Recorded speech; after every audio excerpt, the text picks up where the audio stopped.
Welcome everybody to the first chit chat of 2026. My name is Sarah. This is my channel, Sarah Homfray Embroidery. So if you haven't seen these chit chat videos before, it's just a little opportunity to talk about something or show you something I've seen or have a little discussion about something. Just a fun little short video and a discussion on something embroidery related. If you haven't seen the other ones, do go and check them out. There's a whole playlist of them. I will put that playlist up at the end of this video if you want to go and check those out. So at the very end of last year, I set you a little challenge, a Finish It Friday challenge. So this is just an opportunity to encourage you to get an embroidery finished. If it's been sitting around for a bit too long and you're stuck with it, it's just a little bit of help to get that finished and get it completed so that you can start a new one. So I'm aware that I do a new video nearly every week normally, and usually involves a new project or a new subject. And I know a lot of you who are following on and like to have a go at the things that I'm doing in the videos, and you say, oh, well, I haven't finished the one that we did last week and now we're doing another one, so many things to try. So I thought I would focus this Finish It Friday on finishing something that you have started inspired by one of my videos. It didn't have to be exactly the thing I was doing in the video, but something that had inspired you to make from one of my videos that I have made, and I was encouraging you to finish it, and then I asked you to send in a picture of something that you had finished and I would share them with you, which is what I am going to do today. So when we've had a look at those pieces, I'm also going to have a little talk about what we've got coming up for 2026, so do hang around and hopefully there'll be something of interest for you. Okay, so let's jump straight in with the first one. So we have got Jackie. Hi Jackie. So Jackie has sent me actually something inspired by a video on my other channel. So I have a second channel, if you didn't know, called Sarah Homfray Creates. My chance to do something a little bit creative and a little bit off the wall, not necessarily embroidery related. And I did this on that channel, and I did some fabric printing with leaves. So I printed directly with leaves and plants straight onto the fabric, which basically involved a hammer. It's not very refined, but they come out really beautifully like this, and I show you that whole technique from start to finish. I'll put a link for that video up so you can go and check that one out. And Jackie was inspired by that, and Jackie made this beautiful, I'll put it up next to me here, it's a beautiful little needle case made from the prints of leaves from her garden. A really nice way to record what plants are around you. It doesn't have to be your garden, you could go on a walk and see what you can find. All sorts of plants work really well. You can use weeds, you could use a bunch of flowers somebody's given you could use your house plants. So a really great way to record things that are around you and something that's personal to you. And Jackie's made this beautiful needle case from her, so she's printed the leaves onto the needle case there, and she's done a little bit of stitching around the edge, put a little button on to hold it together, and some blanket stitch around the edge to finish it off. So you can make super simple things out of it. You can decorate your own fabric and then you can turn it into whatever you want to. So that's really fabulous, Jackie. I love it. Thank you for trying that one. Nice to see people hammering away at their leaves and having a go at that technique. So then we have one from Casey. So Casey is in Utah in the USA. Casey's made a stitch sampler book. Brilliant way just to try out some stitches. You don't always have to finish a beautiful made thing. You really need to just practice, just try some new stitches, see which stitches you like. And you've got a lovely record of it, and that's what Casey has done here. She's got my little book of stitches, this gorgeous little mouse and a strawberry on the front, and then it's just got some pages inside with all the different stitches on. And I can see the format of the book that Casey has used here. So this is similar to one that I used in my previous video I've just mentioned on my other channel, and it's got these little ring binders, and there's just some fabric pages, and you can do your stitches on the fabric pages, and you've got a little record. This is one that I did of my prints, but you could use this format for anything and just keep a record of your stitches and try these different stitches out, and then you want another stitch, you've got something to refer to. So we have a whole playlist. You might have seen this one come up regularly on just trying out some different stitches. I've done it on a sampler in long form. There's also one on a frame as well. If you want to have a go at some stitches, go and check that one out. Whole playlist of lots of different stitches that you can try. So you could do it in that format, or you could do it in the book format like Casey has as well. So thank you, Casey, for sharing your beautiful little stitch sample with your little mouse holding his needle and thread. It's really cute. Right, I'm really glad somebody's had a go at doing these, because I wasn't sure if people would or not. So this is from Hannah. Hannah is in Minnesota in the US, and Hannah's had a go at the boxes. So I'll just show you mine quickly. So we've made these really lovely little fabric covered boxes. You can put your embroidery on the top, you can put embroidery all the way around, but the principle was just to show you how to make the box, how to construct the box. And there was a couple of different versions of it there, and Hannah has had a go at both versions, and these are her beautiful boxes. They're really lovely. I'm so glad you had a go, Hannah, and just tested my instructions out. It looks like they worked. So you've got this lovely little purple one, which has kind of got this little bag inside, which make great boxes for little presents if you want a present. Brilliant present idea, these boxes, if you need a present idea. And then the other one is a box inside a box, so you make another little one and it goes inside, and you sew around the top, and you've got that nice little box inside and out, or the one with a little bag. And then you can decorate it with a little button, like I said, or you can put some embroidery on the top. You can do anything with these boxes. Once you've got the principle of how to do them, you can let your mind run wild and you can do whatever you want with them. So thank you so much for sharing those, Hannah. They're really beautiful.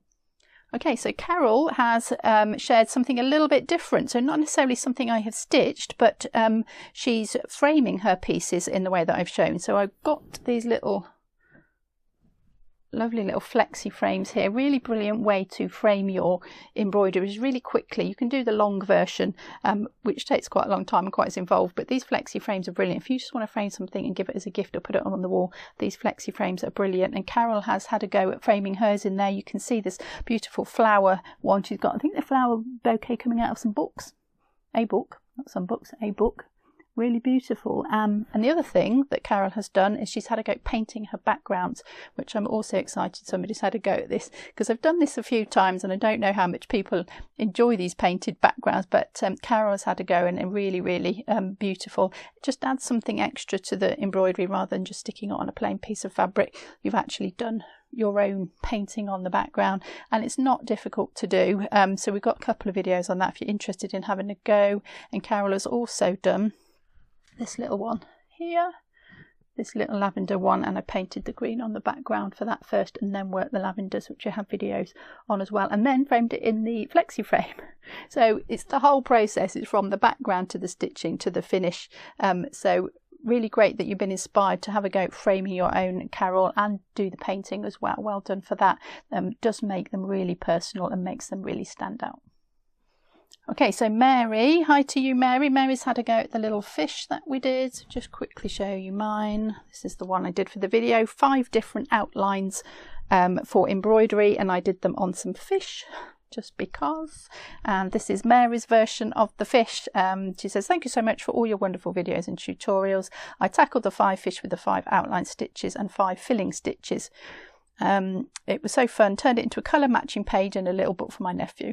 It's really cute. I love the trellis stitch. I'm looking forward, looking for ways to use it in another project. Favourite fish is the yellow one. So it was about using these stitches for outlines, and then these are the ways that you could make some fish scales from. I think that was a couple of videos, and this is Mary's version of that. Really great way to practice your stitches. You don't have to do them in fish, although they look really cute in fish. You can do them in anything you want to. It's just learning sort of how to look at stitches and how to choose the right stitch for the right thing. So really great way to practice. So thank you, Mary, very much for sharing your fish. They're so cute. Okay, so next we've got some from Raven. So Raven, hi Raven, is currently studying her last year of A-levels, and she hopes to go on the BA Honours Hand Embroidery degree at the RSN in September 2026. So she's working towards that and has taken an EPQ, an Extended Project Qualification, which forms the basis of her portfolio for her degree. So she's been working on her portfolio to put forward to get on the degree course at the Royal School of Needlework. So these are the pieces she has done for that. So she watched my Egyptian triptych video and decided to study embroidery in ancient Egypt. So you don't have to take things really literally that I put on the channel. You might see something just inspires you and it sends you off on a track, and you can go off and study that, and that's all that you want to use the videos for. It's absolutely great. I love to inspire people however I can. I'm just going to briefly show you what she's talking about. So this was an apprentice piece that I did when I did my training at the Royal School of Needlework. We had to do 3 different modules. We had to do some silk shading, we had to do some applique and sort of gold work and a bit more freestyle stitching, and then we had to silk shade an animal, and then we put them all together to make this theme, and this is the theme that I chose. So this piece is from my apprenticeship. There's a whole video on how I made this in detail, so if you like this and you're interested to know how I did it, you can go and check that one out. And this is the piece that has inspired Raven to do her own study on this. Put that down. So she went away and looked at different types of textiles in Egypt and discovered some of the stitches that they used, and has made these 4 little samples. So you can see those here. So these are techniques that she found they used in Egypt at the time of Tutankhamun.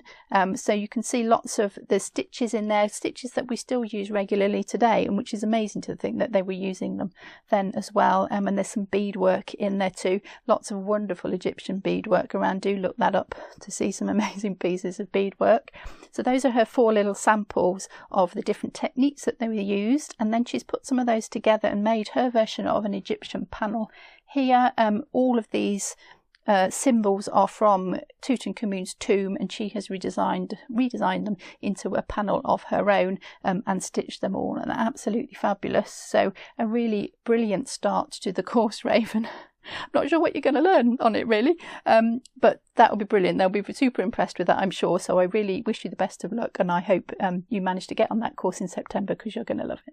Okay, so we have got Christine now. Christine is in Lincolnshire, which is right on the border with where I live, so you're not very far away, Christine. Hi to you. She says, I've loved watching your videos and look forward to seeing them every week. I've learned so much from you. I'm in my 70s and live in the Lincolnshire Fens and love nothing more than embroidery. Thank you so much for your wonderful, inspiring channel. And Christine has sent me a couple of things that she has made. So one of them is based on this. This was our little bushkiri bag, or envelope bag, you might know it as, that I made in slow stitching. And this is Christine's beautiful version. Christine says, this is my efforts at a bushkiri bag. I don't know why you say it like that, Christine, because it's beautiful. I love the colours in it. They're really, really fabulous, really bright and cheery, and that lovely little flower button on it. And I can see some little bits of ribbon on there. And I think there's some shisha mirrors on there as well, and lots of slow stitching on there. So it's so much fun, those little bags. You can have a lot of fun just doing some stitching and then fold it up, and you can make something out of it, because it's always nice to make something out of your embroidery. So those little bags are really great to have a go at. And then the other thing that Christine's made is a little slow stitch plant mat. So we have quite a lot of slow stitching on the channel. And I did this one recently, which looks a little bit similar to what I think Christine's done. And this was just try a few stitches out, no design, no pattern, no plan, just do some stitching for the fun of stitching and see where it takes you. And this is what Christine has done with her little bit of slow stitching here, and made it into a plant mat, and it's so sweet. I love it. It's really beautiful, and you can just see with a few simple stitches and some really beautiful colour palette how easily you can make a really beautiful piece of embroidery. And I did make a video on 20 things to make out of your slow stitching. I didn't put plant mats in there, so I should have done that. Thank you, Christine, for giving me another idea of what I can make out of my stitching. So some really beautiful freestyle stitching. If you haven't discovered slow stitching yet, I do recommend it. It's really good for the soul, and everybody should have a go at it, because it's really a lot of fun. So thank you, Christine, for sharing those with me. They're both really beautiful. Okay, so thank you to everybody for sending those in and sharing them with me. It's really wonderful to see what you're working on, and wonderful to see that people are watching the videos and they're inspired by them and you are making things from them. So what I thought I'd do now is a little catch up for 2026, because I was planning to finish something too and show you what I had finished over Christmas, but I haven't been very well for the last 6 weeks, and Christmas and New Year was a little bit of a washout, and I haven't actually stitched anything. I haven't finished anything. I haven't stitched anything. So I don't have anything to show you, but I just wanted to mention that, because I thought it's okay. If you don't feel like doing it, don't force yourself to do it. It's not meant to be an exercise in how much you can endure. It's do it because you enjoy doing it and you love it. I do enjoy doing it, I do love it, but I just didn't really feel like doing anything, to be honest. I haven't done anything at all. But I am feeling a little bit better now, getting a little bit better all the time, and I'm starting to think about what we can do this year. Now I appreciate it's already the end of January, so we've lost a month already, but I've got lots of things in the pipeline that I'm interested, so I thought I would just run through a few of the things that you can look forward to. Okay, so in no particular order, I found something. I'm not going to show you too closely, I'm going to show you the back.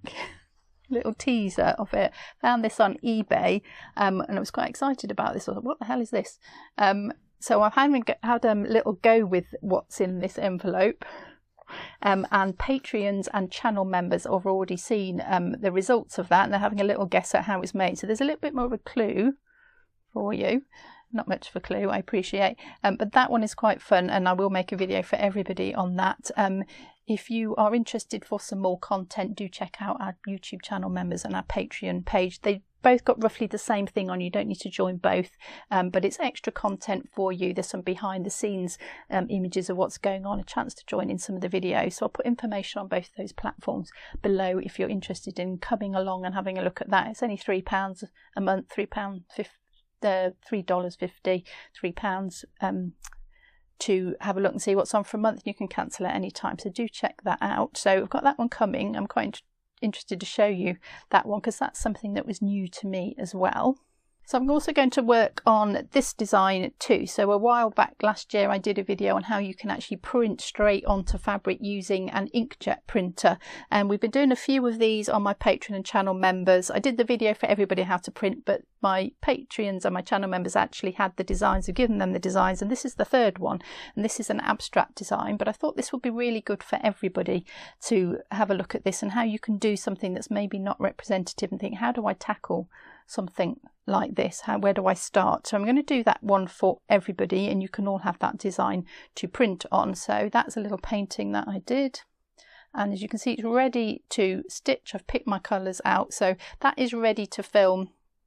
So that will be coming soon. I'm just going to talk about abstract embroidery design, how to choose threads, how to choose colours, and how to choose stitches.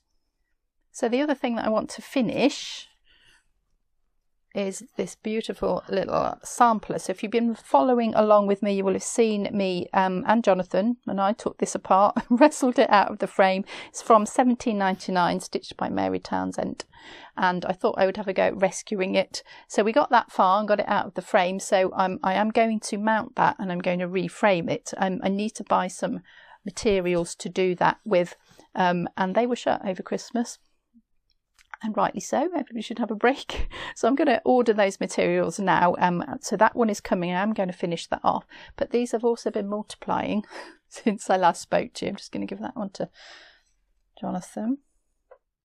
I found another one too. Once you go off down a rabbit hole, it's amazing what you can find. So this one is 1807, stitched by Mary Satchel. So you haven't seen this one yet. I'm not showing you this one yet, but this one has also been wrestled from the frame, so the edges are a little bit in a bad state, but the embroidery is not too bad. So I will show you this one more closely at a future date. Don't know what I'm going to do with this one yet.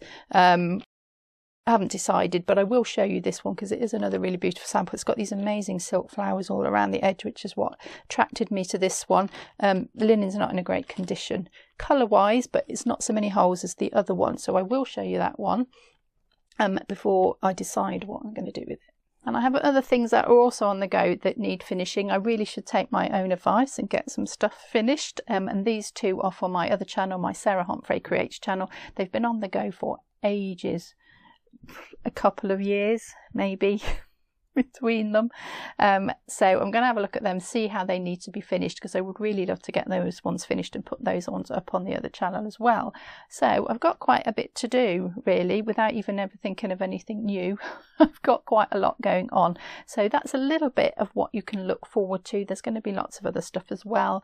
We've got more chit chat videos coming, and then of course our Stitching Around the World embroidery video is coming up later in the year. We're going to do it a little bit differently this year. We still haven't decided what we're going to do, but keep a lookout for that one. So lots coming for 2026. Thank you for bearing with me, and I hope to see you all again soon.